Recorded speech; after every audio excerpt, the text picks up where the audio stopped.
Paano i-edit ang details ng YouTube videos mo gamit ang cellphone? So watch this video. Hi guys, this is Erling TV channel. Ang topic natin today is about how to edit YouTube video, yung pag-edit ng description, paglagay ng mga tags, and yung iba pa pong mga nilalagay po sa ating mga video once na in-upload natin sa YouTube. So check natin guys. Proceed tayo sa ating YT Studio. Click mo yan. As you can see guys, nandito tayo sa aking YT Studio. Meron ako in-upload kanina na isang YouTube short and hindi ko siya nalagyan ng mga description and yung mga iba pa po niyang pictures doon na hindi ko pa nalalagyan ng mga details. Check po natin guys. So dito, makikita po natin sa baba yung dashboard, content, analytics, comment, and earn. Proceed tayo sa content. Pindutin mo na ang content. Andito tayo sa aking videos na nakalagay dito sa mga content. Ito po yung mga uploaded videos na nakastore po dito sa content. Lahat ng mga videos mo makikita mo dito. Short yung in-upload ko guys. So yan, nandito tayo sa shorts. So dito may mga ano po tayo na upload na shorts. Kanina nag-upload po ako. Ayan, deserve mo, ilibre ang self mo. So, i-edit natin yan guys. Lalagyan natin ang description. So, ito yung simpleng paraan para natin i-edit ang ating na-upload na video dito sa YouTube. Gamit lamang po ang ating mga cellphone. So, yan, nakikita nyo na guys, yung content ng aking in-upload kanina. So, paano natin yan i-edit? So, ganito yan guys. Click mo tong pencil sa taas.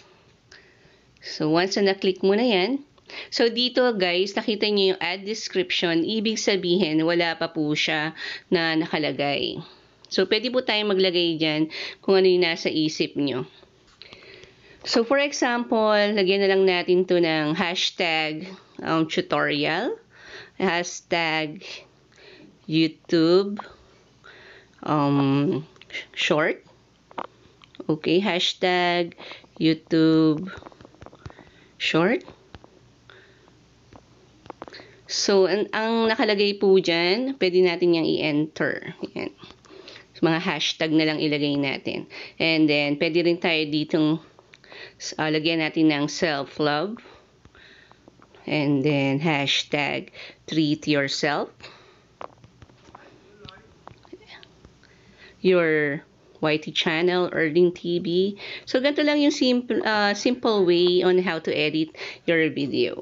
Yan guys. So, tuturuan ko lamang po kayo ng simple, lalo na sa mga beginners dito sa YouTube na alam nyo po ito. Sa simpleng paraan, paggamit ng cellphone, kahit wala tayong desktop or laptop, makakapag-edit tayo gamit ang ating YT Studio. Yung visibility guys, ito, pwede mo rin siyang i-edit. Kung gusto mo for members only, unlisted or private. Sa private, ikaw lang yung makaka-view niyan. Sa unlisted, once na may mga link yung sinend mo yung link mo, yun pwede silang nakapanood. Pero dito sa members only, everyone can find your video but only members can watch it. Pag nag-avail ka ng subscription, ng membership, ikaw lamang po ang makakakita dito. Pero once na public, anyone can search for and view your video. Ito yung set visibility. And then, sa select audience guys, pindutin mo yan. Is this video made for kids? If yes, it's made for kids. Click mo to. If not, ito namang isa. So, hindi naman to lamang para sa mga bata. So, ang pinindot ko ay no, it's not made for kids. Ibalik po natin or back. So, dito may playlist po ako guys. So, pwede po kayong mag-add ng playlist dyan. Pwede kayong mag-edit or mag-delete.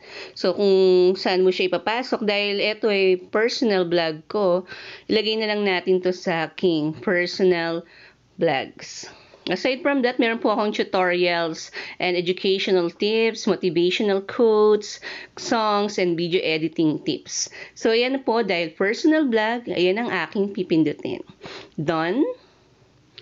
So, once okay na yan, meron po tayo dito sa baba na more options like creating tags, shorts remixing, and others po. Pindutin natin, guys. So, dito ayan yung more options, yung add tags. Pero ang ginagamit ko po dito ay ang add tags. And then, sa category natin, how to and style. Ayun na lang po yung nilalagay ko. And sa comments, allow all comments.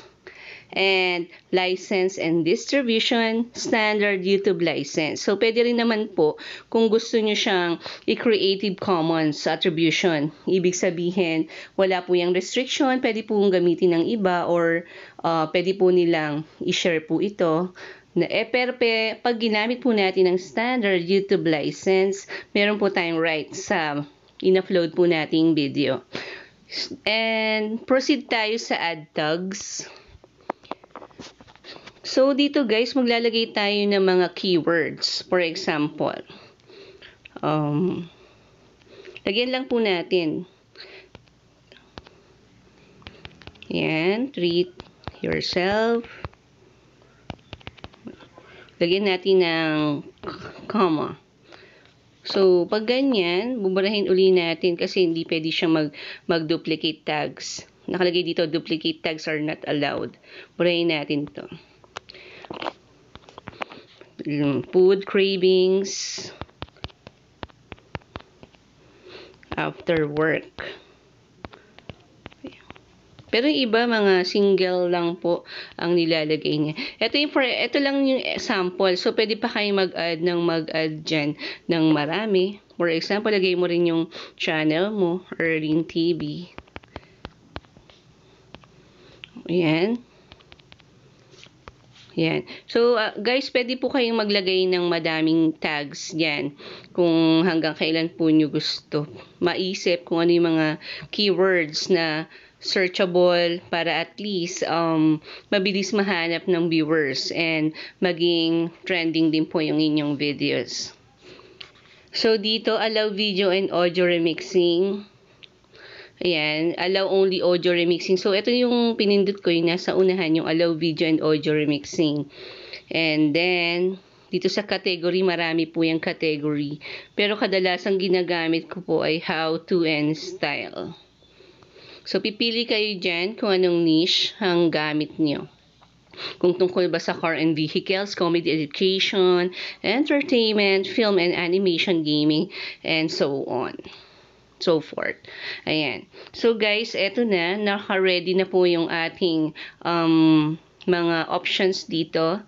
Kung gusto mo i-delete from YouTube, ayan, pindutin mo yan. Pero kung hindi na, yan, na-edit mo na and na-double check mo na yung content ng iyong video. So, okay na yan. So, pwede ka rin pala ditong maglagay ng ibang description. For example, ang bidyong ito ay tungkol sa kung ano yung topic nyo, lalagyan nyo lang siya ng ganyan para at least malaman ng mga viewers and subscribers na tungkol saan yung video mo. Ayan. So, back na po natin guys. At least nagkaroon kayo ng quick na tutorial na information paano mag-edit ng video dito sa YouTube gamit ang ating mga cellphone. So, back na natin guys. So, cancel. Isa-save po pala natin kasi once na hindi mo siya sinave, ang mangyayari po, hindi siya ma-edit. So, save na natin.